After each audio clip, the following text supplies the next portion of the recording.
Hey everybody, it's Austin at Homeowners Financial coming at you from my home because yes, I am still homesick, so I hope that this does not sound too nasally for everybody. But one of the questions that we had was, how do you protect yourself from fraud? And curiously enough, yesterday we had a situation in the office that we had to deal with immediately.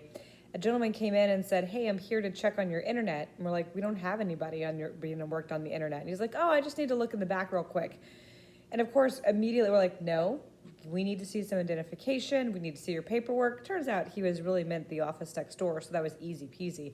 But one thing to really pay attention to is wire fraud.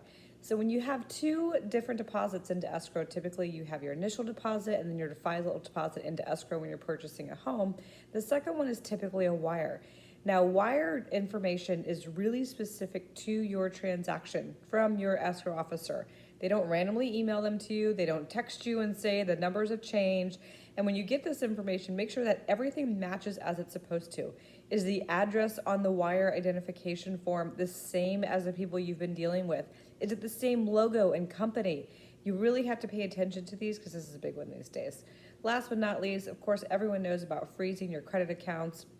You can do this online for a period of time, or you can lock them down permanently. Now, when you do get a loan, we are required to run your credit at least twice, once at the beginning and again at the end. The one at the end is called a credit refresh, and it's to ensure that the balances and numbers that was used to underwrite your loan are the same.